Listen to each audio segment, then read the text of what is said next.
Hi guys, my name is Jennifer and I'm going to be talking to you guys about teen pregnancy.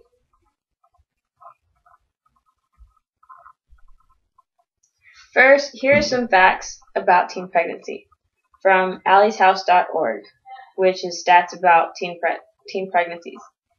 36% of teen mothers keep their babies. In Texas, a baby is born to a teen mother every 10 minutes. Texas is number 3 in teen births.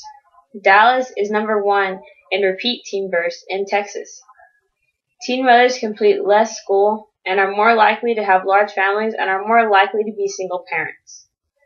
Babies are born to mothers aged 15 through 17 have less supportive and stimulating home environments, poorer health, lower cognitive development, worse educational outcomes, higher rates of behavioral problems, and higher rates of teen childbearing themselves.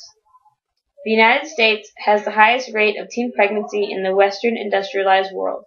Teen pregnancy costs the U.S. at least $9 billion annually, and for Texas, the annual cost is $1 billion. Only 33% of adolescent mothers will graduate high school, and only 1.5% will earn a college degree by the age of 30. Children of teen moms have lower birth weights and are more likely to perform poorly in school and are at greater risk of abuse and neglect. From these facts, you can see that teen pregnancy does not always have a positive outlook. But for some, teen pregnancy may actually be a good thing. More teens will keep their babies than actual married couples or just couples that are already starting their career. Most of our abortions do not come from teens. For example, I actually have a friend of mine who did have 2 children while she was still in high school, and she did not graduate high school until the age of 20. Right now, she is actually currently working at Wendy's, and her husband is working at Walmart. Their oldest of their children is 3 years old, and their youngest is a year and a half. They have had the Child Protective Services reported on them twice. The first was because the oldest was actually, he left the house and he was wandering off into the neighbor's property because the father was asleep because he was working constantly and they could not afford a babysitter. The oldest of the children was actually kicked out of a daycare because of his attitude and behavior. He had a lot of negative behavior towards the other students that were also in the daycare. They were forced to kick him out because he was causing a lot of violence between the other kids.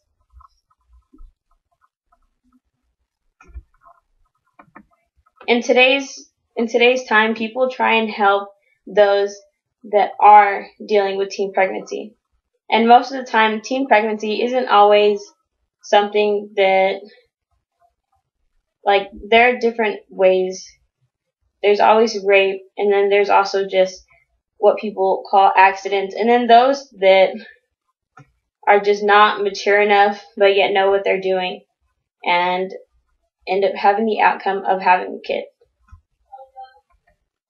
In recent government news, Obama has actually signed a new law stating that government is going to put in $25 million to a fund to help pregnant teens to go towards pro-life. Pro-life advocates see the grant program established by the new healthcare law as a way for the Obama administration to funnel more taxpayer dollars to pro-abortion groups such as Planned Parenthood and NARAL Pro-Choice America. States that win the grants will distribute the money to organizations and programs that support pregnant and parenting teens and women who want to complete high school or college, for example, or who need access to health care, child care, housing, and other critical support. The Health and Human Services Department also announced that states may use the funds to combat violence against pregnant women.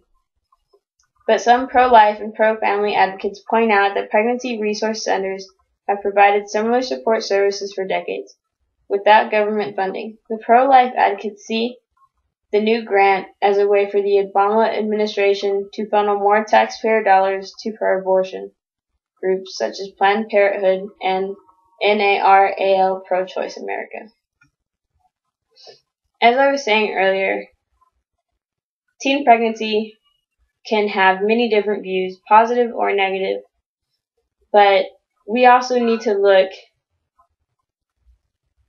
I think people need to look more on the positive side, because those teen parents will care for their children more than any adult, the age of whether graduating college, high school, or already have started their career.